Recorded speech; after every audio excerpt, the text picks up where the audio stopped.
I saw it on, but it's stunning. I love it. It's The Sacred Feminine Wisdom by Glen Rogers, who's an artist, and I think this is her only deck, and this, for the longest time I thought it was a man. Not that it matters, but yeah, so it's a little white book, but it's pretty decent. And there are, how many cards? 49 cards.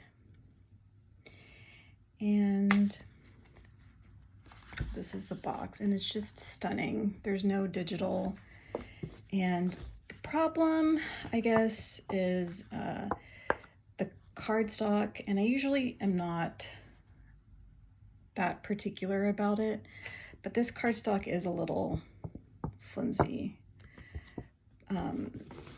And another issue is that at the top of the deck, if you can see, there's like these little, I guess where the cards are torn off, those are really present, and on the bottom. And I tried sanding it off, but because the quality of the paper is pretty thin and not great, it started eroding the edges. So I just stopped, and I was like, you know what? Let me just leave the deck as it is. I'm not going to bother with exchanging it or returning it. So anyways, I'm really happy with it, and it's so stunning. I also like the phrases at the bottom.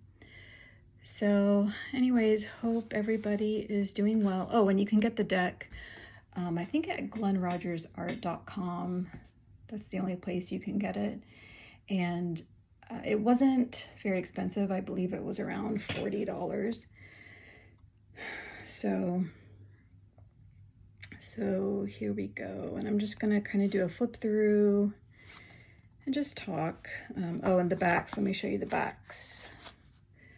Very pretty, and there are different borders. There are 3 different breakdowns.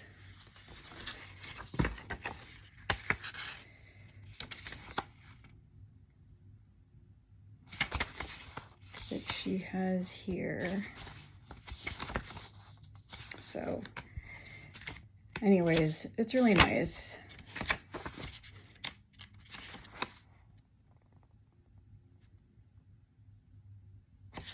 So hope everyone is doing well, and I know it's an international community here, but I know everyone's probably heard about the US elections and all of that. This says, create a path of gratitude. I just love the art so much. Be here now.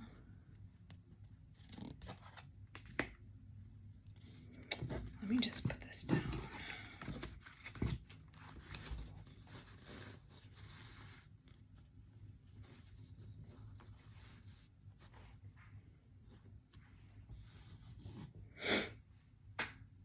Let things evolve naturally.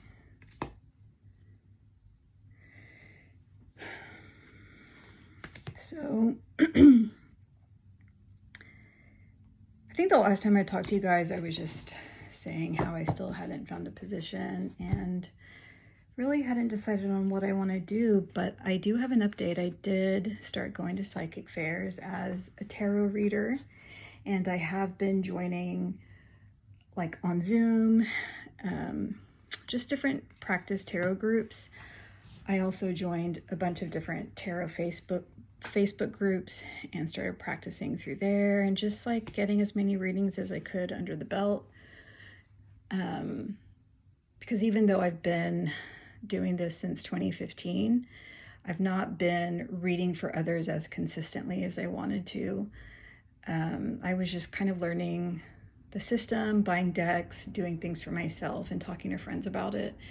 And so this last year, I've just been so lucky to really get into it. And so I auditioned for a psychic fair, and I got a position as a tarot reader. And so they have a psychic fair here every month, and it's It's from a store. It's a store that actually that's really known for their, for their psychic fair. So that's nice. And the owners are great. And I was so nervous the first day. I was really nervous when I auditioned, but it was a lot of fun because I brought like bindis, like the little Indian dots that Indian women wear. I have like so many of them. So I brought them just to hand out to customers, and it was fun because I decided on pricing and just went to incorporate my oracle cards and just kind of figuring out who I am as a reader and what makes me comfortable, what optimizes my reading capabilities when I'm in front of different clients. And that was just a lot of fun. And it was mostly, actually, it was all women the first time, actually the second time too. But I wasn't expecting like kids. Like there was this one girl who was probably maybe 18 or 19, but she looked younger, and she brought her mother. And, you know, and then there was like another mother who brought her younger daughters. It was cool. Like I was expecting it to be like, you know, older women or whatever. But yeah, so it was really cool. And just practicing how I, like even for myself, like creating a space for someone else. And, you know, of course, as readers or as like people, we bring in our own like biases about a situation to a certain extent. But I only really noticed that I did that like towards the end, especially on the first day. I had reading after reading, which was amazing because half of the readers didn't show up. So, I mean, I don't want to discount that people wanted to sit with me, but you know, it was just amazing. And so by the 7th reading, and I had taken breaks in between. I'd had eaten and stuff. God, I love this card. I was just exhausted, and it was a question about, you know, a relationship, a situationship where, as she was telling me about it, like, I just was like, you know, my mind, I was just like, no, get out of it. But, you know, I had to stick to what the cards were saying. And so I was really tempted to be like, just kind of change the meaning of what I determined to be yes and no cards for her question. Just because, just based on what she was telling me, I just didn't think it was a good idea personally. If it were a friend or like a family member, I'd be like, get out. This person's not worthy of your time. But I didn't. And, you know, at that point, I have to kind of, they came in to see what the cards tell them, not what I tell them. And of course, it wasn't like an ethical boundary or, you know, it wasn't like about anything like that. It was just one of these situations where she knew what she had to do, but she probably just didn't want to do it. So any indication that she should stay, you know, she took at that point. So, but it was a lovely experience, and I got paid, girl. It was so awesome to get paid. And so I can call myself a professional tarot reader. Like, what? It's so cool.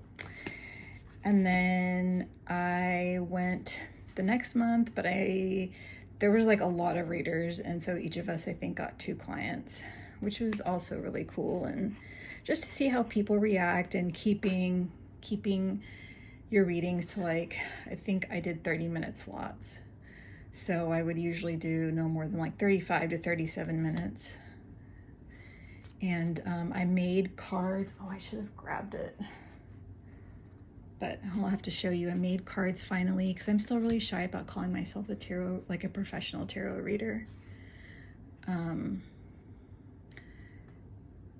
So I don't know, I think it's so much fun. And I tried doing kind of the TikTok thing and putting myself out there that way. I'm just not, I want to get better. You know, I want to contribute to the YouTube world. And, you know, I think especially at this point in our history, especially if you're in this country or actually just in the world, like, I think it's important that all kinds of people have a voice, regardless of what your area of expertise is, bringing in your ideas about your own experience and why you think the way you think you do, and not as like a judgment or as a way to explain yourself, but as a way to kind of like, I think when you're in your own safe space, it's easier to really talk about, how you feel about different things. And if you're not being challenged, or if there aren't people ready to sort of like pounce on you, you know, like, it's just easier. Okay, so another deck I got was this Christ consciousness one. And it's like one of these magnetic deals. This here is the guidebook. I'm trying to make this cute too, and this is the tablecloth that I used my first day that I went to the psychic fair. And I had another one November 9th, but I had to cancel because some family stuff was going on. So hopefully I'll be going again soon. But yeah, so this is by Amanda Ellis. She has a YouTube channel. She does like the colors. She does like the color sprays and things like that. It's a really, so she has a YouTube channel. And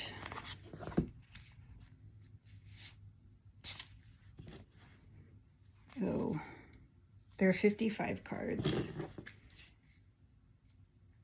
I'm sorry, this is hilarious. This is like such a poorly orchestrated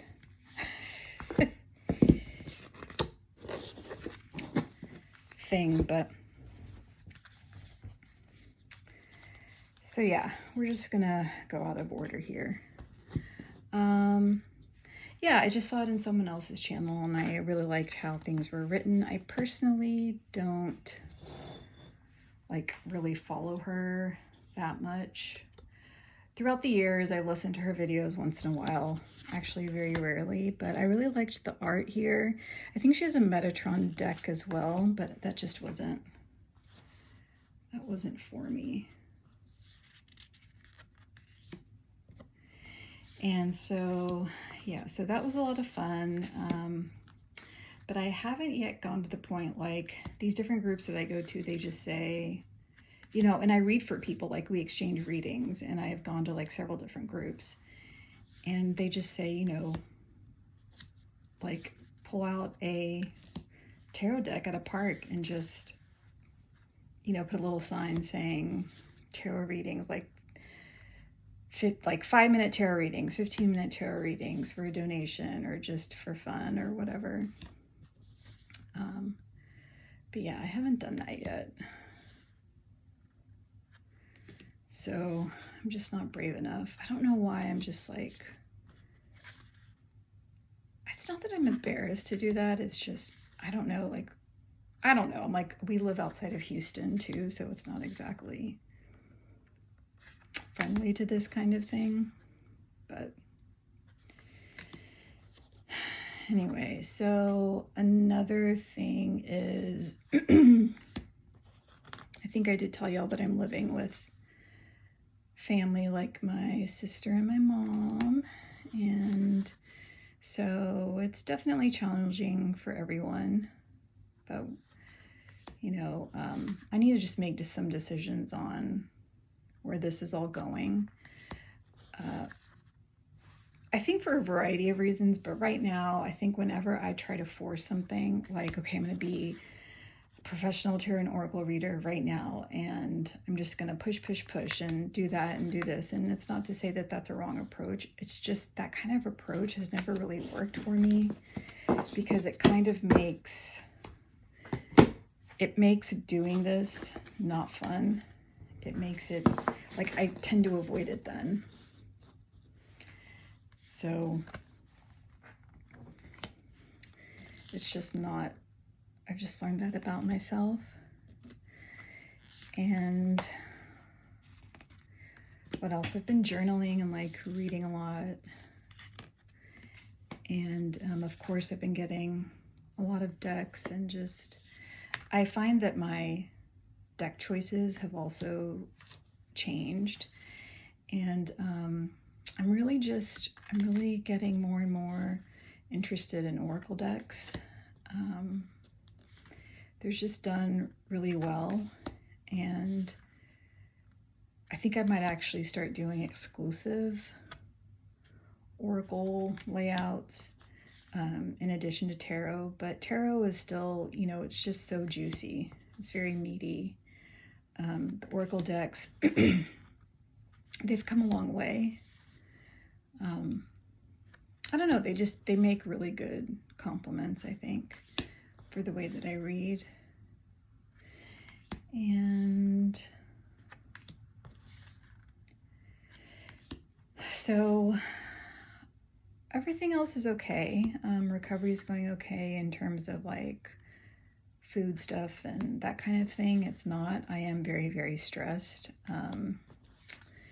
And the more I get stressed, the more I isolate, the more perfectionistic I get, the more hard on myself I am, the more kind of people-pleasy I need to be, that kind of thing.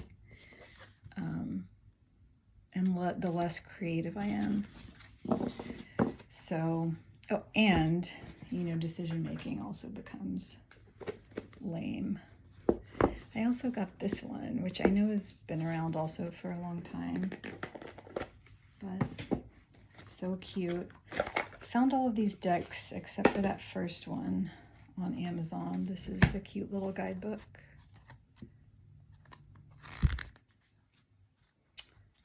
So, and I guess I don't have to go through the entire thing. These are the backs. And there are 44 cards. It's just really funny. Again, let me just put this down.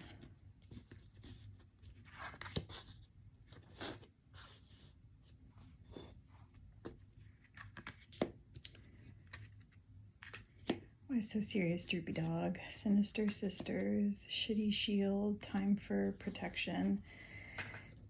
I really like it. I think it's funny. That might be a bit much. And, you know, very cheeky and just hilarious energy vampire. Like the accountant vampire in What We Do in the Shadows. Energy vampire. And so, yeah, this is very cute. I love it, actually. And then one more that I'll show you in this pile is the Earth Blessings. It has 48 cards, 12 for each season. So it's just this kind of box.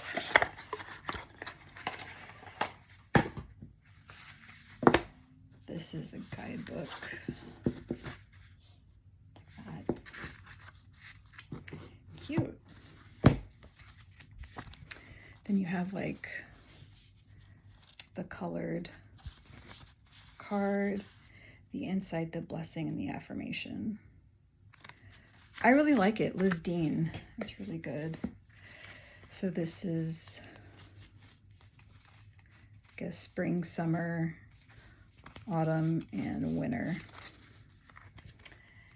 And there are a lot of people apparently who don't like this deck because the pictures aren't highly stylized. I love the feel of the cards. I don't care that it's like a really simple back. The card is normal. The cardstock is way better than the first deck that I showed you.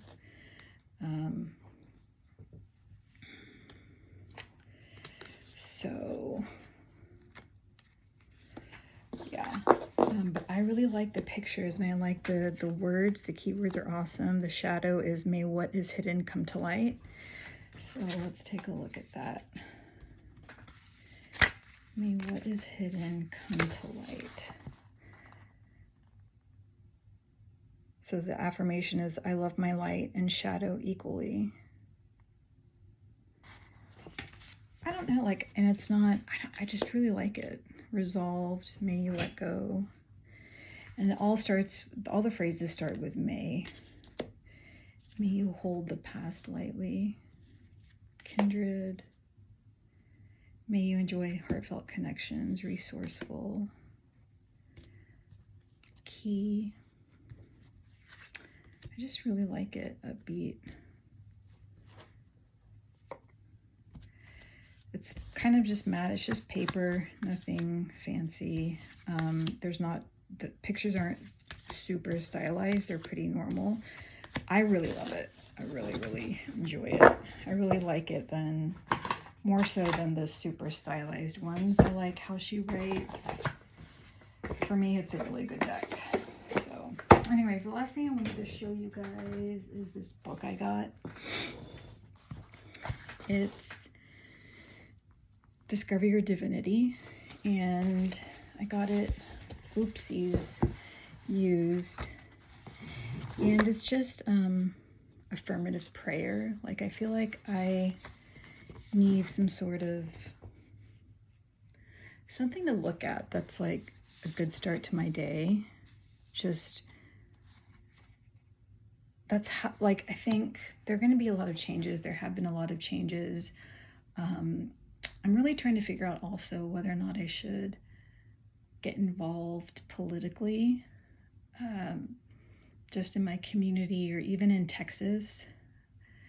And for me, like, I think that this is a point of time where people need to have opinions and need to express them.